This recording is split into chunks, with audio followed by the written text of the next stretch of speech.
नमस्कार, मी लतिका। आज मी तुम्हाला झटपट अशी बुंदीची चटणी बनवून दाखवणार आहे। तर त्यासाठी बघा ही तिखटवाली बुंदी घेतलेली आहे। ही 1 वाटी बुंदी आहे बघा। आता ह्याच्यामध्ये कशी तिखटवाली बुंदी आहे, तुम्ही मीठवाली जरी बुंदी घेतली तरी चालेल। बुंदी कशी करायची जी रेसिपी मी अपलोड केलेली आहे आणि त्याच्याबरोबर मी त्याची चटणी ठेचा हे सगळं मी रेसिपी पहिलेच अपलोड केलेल्या आहेत। त्यात टाकायचे आपल्याला डाळ 2 चमचे घेतलेला आहे।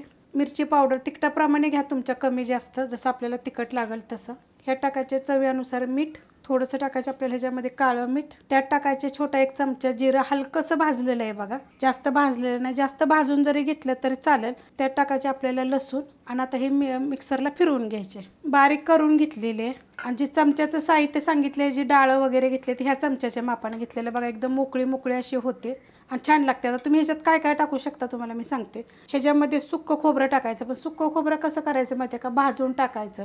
तुम्हाला जर जास्त दिवस जर नाही ठेवायची, 2-4 दिवसात जर संपवायची असेल तर मग कोथिंबीर धुवायची आणि सुकवायची, थोडीशी हलकीशी पाणी, आणि ती पण ह्याच्यामध्ये टाकलं तर चालेल। तसाच पुदिना पण टाकला तरी पण चालेल, मस्त लागेल, करून बघा, एकदम चविष्ट लागतात। हे वाटी घेतलेली आहे बघा, त्यामध्ये काढून घेऊया। आता तुम्ही जर डोसा वगैरे केला ना तर त्याच्यावर पण ही खायला एकदम मस्त आहे बरं का। वरण टाकून डोश्यावर जरी खाल्ली तरी चालू शकते। खूप साऱ्या वेगवेगळ्या पद्धतीने मी तुम्हाला रेसिपी दाखवते। रेसिपी बघितली की लाईक आणि कमेंट करायला विसरू जाऊ नका। मस्त झाली बघा एकदम। रेसिपीला आवडली तर लाईक करा, सबस्क्राईब करा, कमेंट करा आणि शेअर बी करा।